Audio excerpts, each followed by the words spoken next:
লোকালয়ের নিঃশব্দ দুপুরে হঠাৎ কে এলো নদী পেরিয়ে, যা দেখে গ্রামের মানুষ রীতিমতো হতবাক। তাকে সামাল দিতে গিয়ে আবার দুজন পৌঁছে গেল সোজা হাসপাতালে। গোসাবাই বাঘ, কুমির ও গোখরো সাপের দাপটের পর এবার সুন্দরবন লাগোয়া এলাকায় বন্য শূকরের আনাগোনা নতুন করে উদ্বেগ তৈরি করেছে। শূকরের সারা শব্দে ইতিমধ্যেই দুজন গ্রামের মানুষ অসুস্থ হয়ে পড়েন। স্থানীয় স্বাস্থ্যকেন্দ্রে তাদের চিকিৎসা চলছে। স্থানীয় সূত্রে জানা যায়, সুন্দরবনের গোসাবা ব্লকের সুন্দরবন কোস্টাল থানার অন্তর্গত কুমিরমারি পূর্বপাড়া গ্রাম সংলগ্ন রায়মঙ্গল নদীর ধারে ঘন অরণ্যের বিস্তৃতি, যেখানে রয়্যাল বেঙ্গল টাইগারের বিচরণ ক্ষেত্র।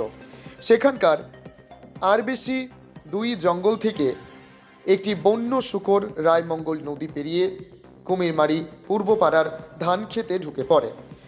ধান খেতে বিশৃঙ্খলা তৈরি হলে গ্রামবাসীরা বিষয়টি লক্ষ্য করেন এবং শূকরটিকে নিয়ন্ত্রণে আনার চেষ্টা করেন। সেই সময় দুই গ্রামবাসী অসুস্থ হয়ে পড়ায়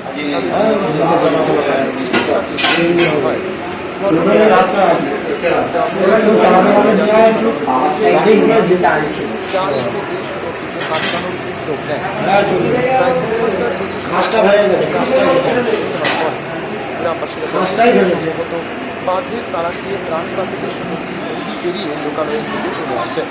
বন দপ্তরের পক্ষ থেকে ধান ক্ষেত এলাকায় আরও সুরক্ষা ব্যবস্থা নিতে জাল দিয়ে ঘিরে রাখার কাজ চলছে। দক্ষিণ 24 পরগনা থেকে রিপোর্ট, কেবি নিউজ বাংলা।